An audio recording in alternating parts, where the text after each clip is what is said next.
Hello and welcome back to Israel with Aline. We are in Jerusalem and today's topic is the 12 tribes of Israel. Who are they? Where are they located today? And besides, did you know that there are more than 12 tribes? And watch with us until the end to find out which tribe my family is part of. So, if you're ready, let's get started. Walking through the streets of Jerusalem and Israel, we often come across representations of the 12 tribes, like in this mosaic here. But to start understanding the origin of the tribes, we have to go back in history, the biblical genealogy from Abraham. So let's now go together to the Tower of David, find a very, very quiet place, and talk about all this. Let's go. I'm going to put the biblical genealogy on the screen now for anyone who wants to follow along with me. We start with Abraham, Isaac, and Jacob, the three patriarchs of Judaism, and most importantly, the 12 sons of Jacob who will give rise to the 12 tribes of Israel. Joseph, or as we call him in English, Joseph, will be sold by his brothers and taken to Egypt. Some years later in the land of Israel, there will be a great drought and consequently a great famine. So the rest of the brothers and the family go down to Egypt, and thanks to Joseph, they are very well received. But sometime later, the Jews living in Egypt will be enslaved and will spend 400 years as slaves in Egypt. And this family, which when they went down was around 75 people will grow and become a gigantic nation. And then the Exodus from Egypt happens, one of the most incredible passages in the Bible. God will send the 10 plagues to Egypt, the Red Sea will part, and the people of Israel will be able to leave Egypt. And when they leave, they already leave organized into the 12 tribes, and they then go to the desert, where the people will spend 40 years. And here we have two very important modifications of the tribes of Israel. The first modification is that the tribe of Joseph will split into two. It will split between his two sons, who will be called Manasseh and Ephraim, and the second modification will be from the tribe of Levi. They will receive a very important role, the role of serving God and the priesthood, and therefore the tribe of Levi will not receive inheritance lands, but rather the tribe of Levi will be placed within the other tribes, and thus within the whole space of Israel, there would be part of the people of Levi also living. And in addition, who was from the tribe of Levi was Moses, and especially his brother called Aaron the Cohen.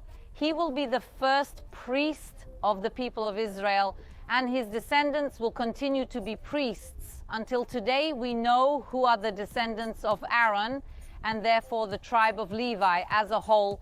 They worked in the part of help and assistance. Also, for example, playing instruments, the songs, and the family of Aaron, the family of Cohen, they are indeed priests. And after 40 years wandering in the desert, it was finally time to enter to conquer the land of Israel. And this new composition of the 12 tribes will divide the land of Israel among them, remembering that Levi does not receive any part. I'm going to put up for you now the map of the division of Canaan among the 12 tribes of Israel as described in the book of Joshua from chapter 13 to 19. And the 12 tribes will live side by side for 200 years, and after this period, there will be a unification of them all into a great kingdom. The first king will be King Saul, after that King David and King Solomon. But after the period of King Solomon, there will be a division.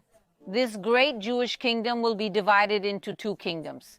The northern kingdom will be called the Kingdom of Israel, and within it will be most of the 10 tribes of Israel that you can see on the screen. And in the southern kingdom, there will be two of the tribes, the tribe of Judah and the tribe of Benjamin. And that's why it's also called the Kingdom of Judah and Levi, as we've already mentioned, will be spread throughout the territory, and thus they will live kingdom next to kingdom until a dramatic moment. In the year 722 before Christ, the great invasion of the kingdom of Israel to Syria will happen. They will destroy the kingdom of Israel and take the 10 tribes and exile them, send them to another place that we don't know where it is. If you've ever heard of the 10 lost tribes of Israel, that's exactly what we're talking about. And after invading the kingdom of Israel, they head south and come to invade the kingdom of Judah. In a battle for the survival of all the people of Israel, the last free Jews were here. The kingdom of Judah was a small kingdom with a significantly smaller population. How could they defend themselves from this great Assyrian invader?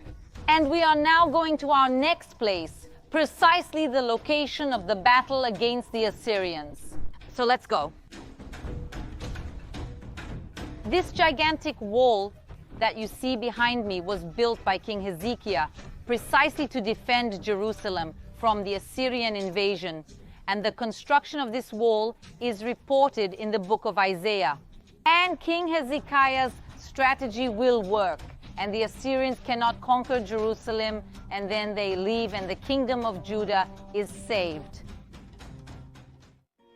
So those who will become the people of Israel will be practically only those who stayed in the kingdom of Judah, which is primarily the tribe of Judah, which is the majority. We also have the tribe of Benjamin. We have part of the tribe of Levi who already lived there, and we also have part of the refugees who arrived from the northern kingdom, from the kingdom of Israel, fled to the southern kingdom, to the kingdom of Judah. So this will be the composition of the people of Israel, and the composition remains until today. But since then, folks, more than 2,500 years have passed, and the tribes among themselves will start to merge, and most Jews today do not know which tribe their family originates from, with one big exception, which is the tribe of Levi. Levi. Since the Levites were separated to do work in the Temple of Jerusalem, we know exactly who they are, including many of them still maintain the surname Levi to this day, folks. I'm a huge fan of gins. The first gin in the world was created by a company called Levis.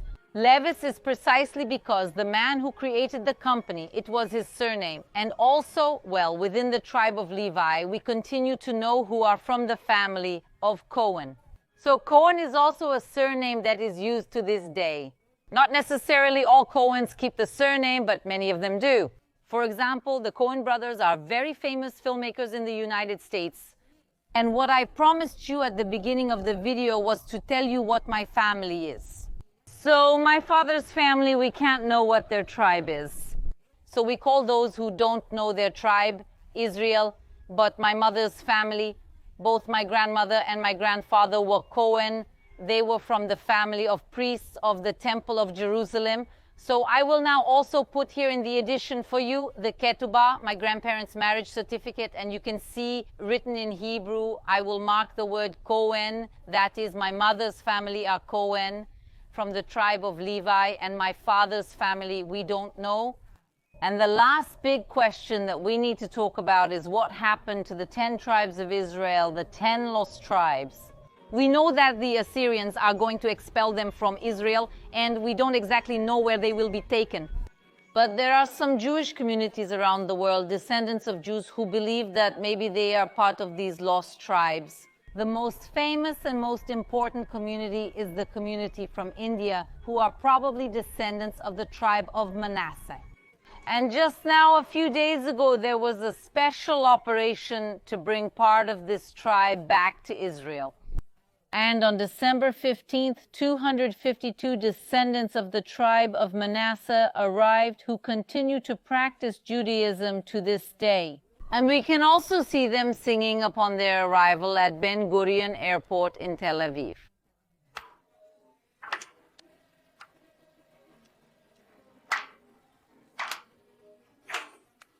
And it's very beautiful to see one of the 12 tribes of Israel returning to their land after 2,700 years of exile. So the story of the tribes of Israel did not end in the past, but it continues to be written to this day.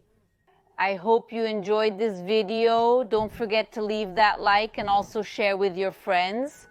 And I'll see you next time. Shalom.